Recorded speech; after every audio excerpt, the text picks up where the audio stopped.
Folsom Lake on a I think hotline. so. I have faith in my guy. Dan Favale with us. Dan, are you okay with the quality of looks from three of the Kings have gotten in this series? Yeah, I think for sure. So some of the looks that Keegan Murray has missed, a lot of looks Davion Mitchell missed in Game 3, Kevin Huerter as well. They were high-quality looks, and so I think you expect those shots to hopefully go down as they continue to take more of them. Talking with Dan Favale of the Bleacher Report. Dan, have the Warriors caused problems for Domantas Sabonis, or has a lot of this been sort of self-inflicted by himself and the Sacramento Kings and the way they've run the offense?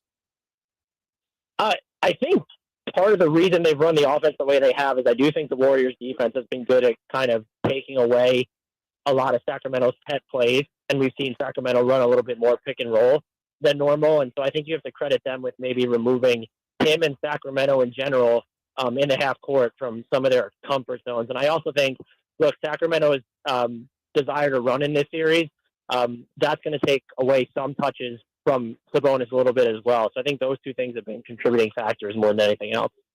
Dan Favale with us. Just one more for you on this series, Dan, before we move on to some other stuff, unless Ramie has one for you. But what do the Kings, to you, need to do the rest of the way to win this series? Is it as easy as just make those open looks from three, or do you think they have to do just more than that? It's definitely to make the open look part, but I would probably also like to see them maybe experiment more sooner with downsizing themselves, especially if the Warriors are going to downsize. Like, you put in Malik Monk for Keegan Murray and kind of see if you can lean on that lineup as a crutch. And I think, we saw him get away from Davion Mitchell a little bit in Game 3 compared to Game 2 when he wasn't hitting his shot. Depending on how the Warriors are running their offense, if they're going to go smaller, I think Davion Mitchell becomes mission critical in this series moving forward. Dan, has anybody impressed you in the West? Because I got to admit, I'm underwhelmed by what I've seen by most of the Western Conference so far, which I thought coming in was a really, really strong, deep conference.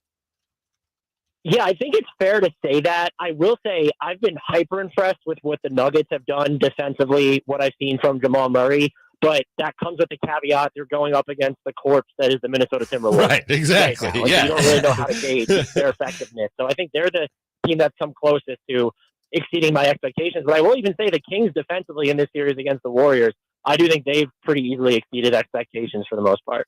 Dan, last one for you. Nick Nurse, we're going to talk about the news of the day in the NBA. Nick Nurse gone from Toronto. How deep are the issues with the Raptors organization? I think they're pretty deep, because based off what Nick Nurse said during one of his pregame availabilities, I think around the play-in or during the play-in, the way it was framed, how he was fired instead of a parting of the ways, comments from Masai Ujiri after the fact talking about how bad the culture was. And then I think you look at the roster construction where they have so many holes, not a ton of depth, and they have this vision of playing super versatile basketball, but they're not actually versatile because their personnel is so unpolished and again, shallow. And that's a team I was high on coming into this past season. But I think after watching this year and based off everything that's unfolded, even since the season has ended, you look at Toronto as being maybe more of a work in project than you even would have assumed around the trade deadline. Coming into the playoffs, Dan, it looked like there was a lot of parity in the Western Conference, and almost anybody could come out of there. And then you looked at the East, and I think most people thought it was the Bucks and the Celtics, and maybe the 76ers had an outside shot. Has anything changed the way that you're looking at the East, or do you still think it's one of those 2 or 3 teams that's coming out of there?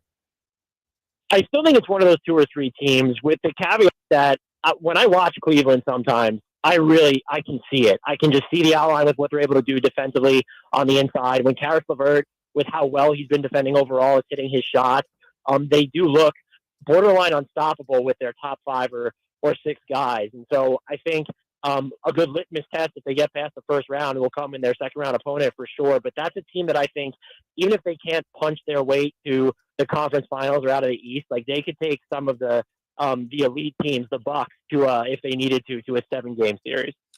Once we figured out the phones, things went terrific, Dan. We appreciate your time, my man. Have a great weekend, and let's do this again soon.